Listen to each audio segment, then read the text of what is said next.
Got a nice little Thursday video for you guys.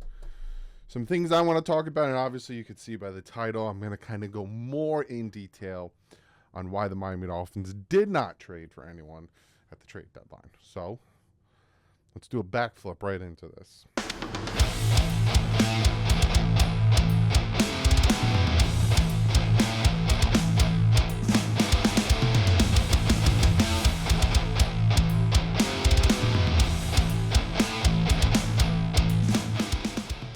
What is up, Finn fans? How y'all doing on this Thursday? How's everyone feeling? It's cold here in Jersey. I got my hoodie on, recording this Wednesday night. Got my hoodie on. I got the heat bumping. So in my basement, if you don't care about this, you just fast forward. In my basement, I got the whole heating central area right next to my office. So when I got the AC bumping, it's cold in here. When I got the heat bumping, it's hot in here. So now I got my window open. Got that nice little cool breeze. I live in the suburbs-ish area, so I smell everyone's fire pit. It's very nice. Makes me love it. I love the winter. I love the fall. You could have fast forward the minute of me rambling. So we're going to talk about a few things. We're going to talk about why the Miami Dolphins didn't do anything in the trade deadline, or if they tried to do something during the trade deadline. But first, I'm going to give you guys some updates on what happened yesterday, being that this is going to come out early in the morning, and then we'll get more information later today, and then more on Friday, and then Friday after 4 o'clock, I will post my preview video, and I will tell you what the big surprise giveaway is. We just broke 44,000 subscribers. We are getting closer to 50, and one of you guys hit me up, and I have something I think is pretty cool that I'm going to give away. Find out tomorrow. So, real quick, Jevon Holland out of concussion protocol. Xavier Howard, Teron Armstead, Craig Kraft, Connor Williams, all practicing in Germany. What that could possibly mean is on Sunday at 9:30 a.m. Eastern Standard Time, I think it's like 2 p.m. in Germany, the Miami Dolphins might take the field with Teron Armstead at left tackle, Connor Williams at center, Craig Kraft back in the wide receiver position. You flip it on its head, for the first time ever, Xavier Howard and Jalen Ramsey and Jevon Holland on the field at the same time, putting Cater back in the slot and giving us a pretty healthy team minus Robert Hunt and Isaiah Wynn. That makes me incredibly... Oh, and Devon Achane. That makes me incredibly happy because this is the time we need to do it. I want to go into this whole spiel about how important this game is, but I will do that tomorrow. Again, be sure to check out the preview video tomorrow because you're gonna... First thing I'm going to tell you about is the giveaway, and then we're going to go into all that stuff. But that's a lot. Perry Nickerson has been re-signed to the practice squad. He was cut so that Jalen Ramsey can come back in. So now he's back on the practice squad. Just wanted to give you some little tidbits of information. But yeah, the Dolphins have been in Germany since Monday. Monday night, they landed in Germany. Tuesday, they head off. They did some sightseeing, but they did sightseeing with the security. You are not allowed to leave without the security.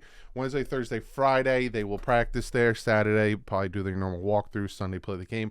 Whereas the Kansas City Chiefs are leaving for Germany on Thursday. So the Dolphins will be there for an extra 3 days before the Chiefs get there, which I find interesting. And a lot of people push back.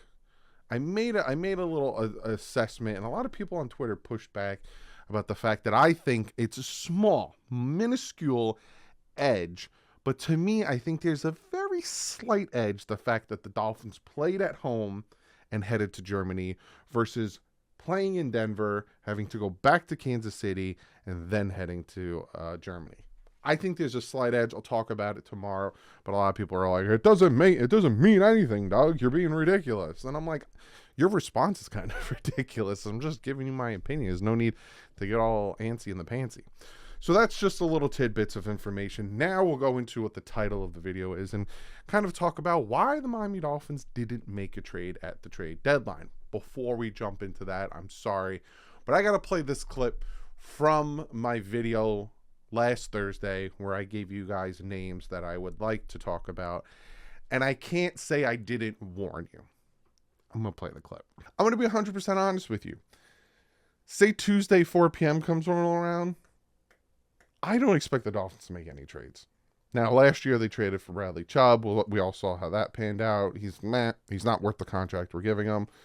But overall, I don't expect any trades to happen. We all get all hyped up for the trade deadline. Oh, these trades are going to happen. And then a lot of times, not a lot of trades happen.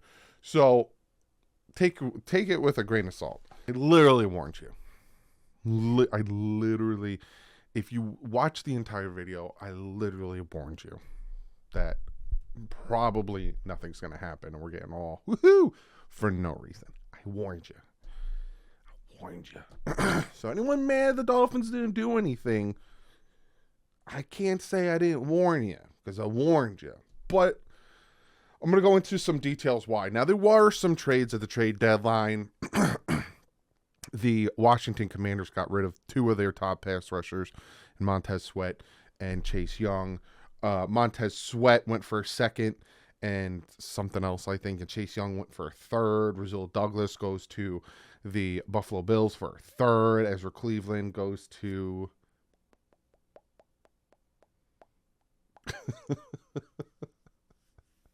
I don't remember. I should have wrote it down. I knew he went for a sixth, though. I know that.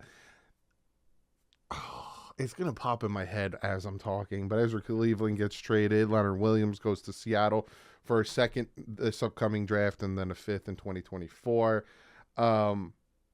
Yeah. So I want to talk about some things. First and foremost, the cap space. I told you guys in my preview video, don't worry about the cap. I'm not talking about the cap because it can be manipulated. That is true, but also I didn't take into consideration next year, and I didn't take into consideration the pending free agents. So the Miami Dolphins right now are sitting at $3.7 million in cap space after trading for Chase Claypool, who's scoring $2.3 million against the cap. They had about 5, and then Chase Claypool, now they have 3.7. The Dolphins have 7 pending free agents that are important and need to be addressed. Christian Wilkins, Raekwon Davis, Elliott, Austin Jackson, Robert Hunt, Connor Williams, and Isaiah Wynn. Pretty much, besides Teron Armstead, our offensive line will become free agents. It's something they need to address. And maybe that's one of the reasons they didn't go out and make a trade. Again, I got more to talk about. So it's cap space.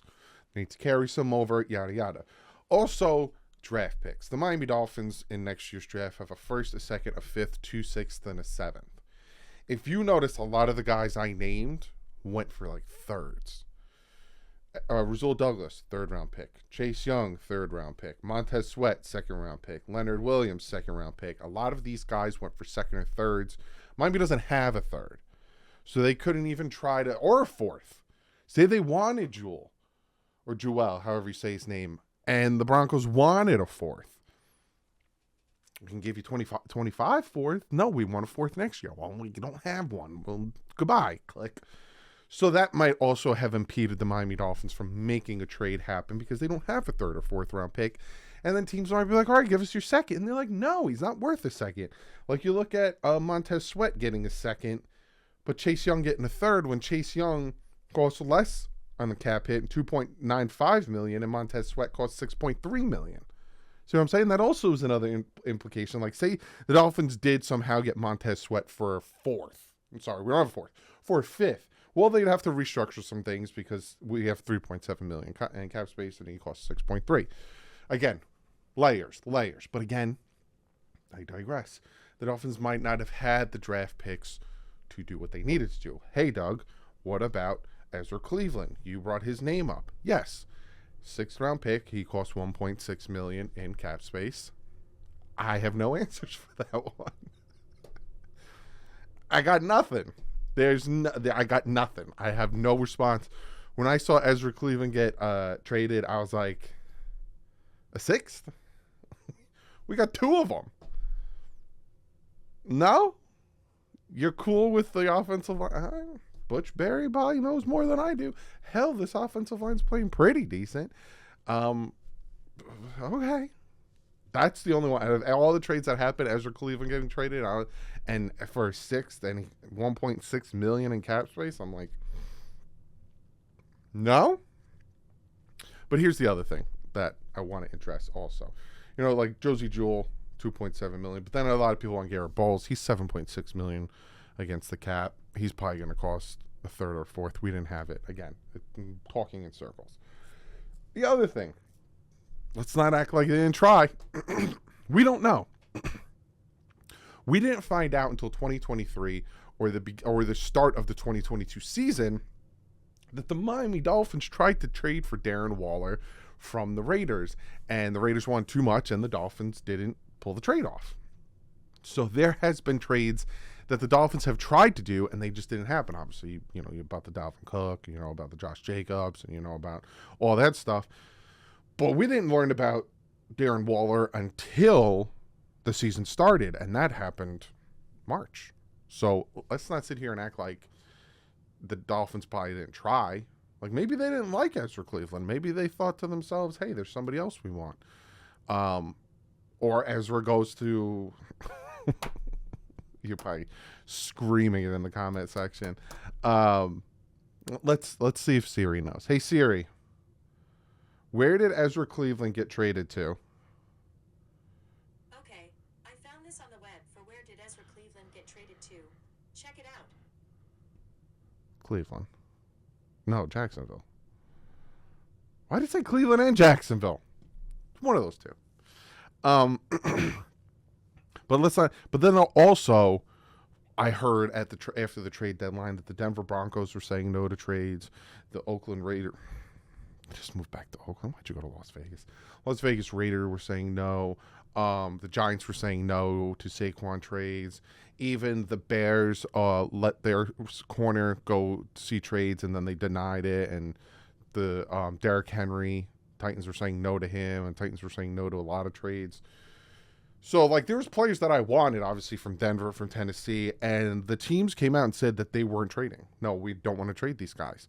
So that's also a thing that could be in the fold. Like, the Dolphins might have reached out to Denver and been like, hey, what would you give us for Quinn Miners? And they're like, nothing. We're not trading him. Okay, what about Josie Jewell? No, we're not trading him. We're not trading anybody. We just beat the Chiefs. We think we can, turn this ship around, yada, yada, blah, blah, blah.